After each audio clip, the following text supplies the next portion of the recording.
Hi, my name is Corey Schaefer. I want to create a quick video for you to show you how to use your the mastering platform for Paul Hewitt's Conceptual Physics book. Um, a lot of the features in here are similar between all of our mastering physics books, but this one is specific to Conceptual Physics, the 12th edition. So when you first log in, we're looking at the course home here. Over on the left-hand side is your e-text. When you click that View e-text button, it's going to open up a pop-up for you. This is actually, you're going to see this when you first log in as well, but it's just a quick reminder that we do have a Pearson eText app. It's totally free. You can download the book for offline use. It's just a really convenient thing to have on your phone if you aren't always going to be near a computer. Or you can put it in your tablet as well. Let me get into one of our chapters. Here we go. So just quick overview of how the e-text works. Over here on the left-hand side is our table of contents. So I just close that out. There's a search feature, a bookmark feature. There are some display settings here where you can change the color mode. You can change the size of the text. It's also WCAG 2.0 accessible, so if you have a screen reader or if you want to navigate using your keyboard, you can, all of that is available. You can highlight your text in here, and you can add different notes and things like that. So, and you can color code them. So maybe green means important information, red means things I need to come back to, and yellow might mean it's going to be on the exam. You can add a note in here as well. For yourself. It's probably something I'd put for myself. Yeah, and then we have, there are anything in here that's red is something that can be selected. So it's like an interactive piece. If we go back to the table of contents here, I open up my notebook. It's going to have all of my notes and highlights that I created. We also have some study cards in here as well if you want to study some of the glossary terms. Heading back to the mastering platform, when you're on your course home, you'll see any upcoming assignments or past due assignments, completed assignments. In the scores area, you will see how you've done so far on your assignments. We have a study area here for you. This is going to open up as a pop-up as well. There we go. Let's see, so it looks like I had chapter 14 open. Let me open just a different chapter. Yeah, so we can open this up and you have a chapter guide. You can do some practice quizzes. This walks through how to use the interactive features. We have all of our videos saved in here. So this is kind of just a convenient place for you to go through and use some of the study tools that are available for the book.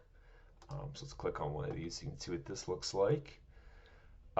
Some of the videos in here, are obviously a little dated, but a lot of them have this gentleman here. This is Paul Hewitt. He's the author of the book. He is absolutely fantastic. Just really does a great job explaining concepts that are easy to understand. Even for somebody like me who's not a physics major. So let me go back to this. Yeah, a little dated, sometimes funny outfits, but he is really smart and does a good job explaining things. So I came back to our course home. There are a few other features in here that you can kind of poke around in, but one that I really want to point out to you is our dynamic study modules. So I'm going to open these up for you. Okay. These are a really good way if you have assigned reading to kind of help you better understand the concepts that you've been reading about. So if we are, I think I keep clicking into rotational physics, so I'll open this up and we have 3 modules in here all about rotational physics. So I'll begin learning. The way that these are set up is you have a gauge up here telling you how many questions you have and how many you've done right and just kind of how you're performing in general. As you go through here, you have your question and then your answer. You can click multiple answers if you aren't sure of the answer. I'll give you the feedback there. If you know the answer, you can click on it. Okay, and then I'm going to kind of race to question number 8, because that's what's going to set these dynamic study modules apart from like a normal quiz. These dynamic study modules are really meant to help you learn rather than assess where you're at right now. There we go. So one thing I'm going to point out to you as I'm kind of racing through these is that when you're incorrect, it just says that you answered this question, you were sure that this was the correct answer, but it was incorrect. It does not give you the correct answer, and that's by design. We want you to focus on what the question is in the moment you're taking it, and then we'll go back and now we've hit 8 questions. We're going to go back and now we're going to learn about the ones we missed. So when you get questions correct, they get removed from the question set. You don't have to go back and review them again because you knew what they were. If you were incorrect, then it's going to bring the question back up. It's going to tell you what you answered, and it's going to tell you the correct answer and then why as well. So this is a really good learning tool for you to help understand the basic concepts of these modules. That's kind of just a general how to use the Mastering Physics, where to find the e-text, where your assignments are going to be, where your scores are, the dynamic study modules, which, although they do kind of appear to be a quiz, really are for learning. They're going to, help you learn what you've read rather than assessing where you're at. So learning by doing, great tool.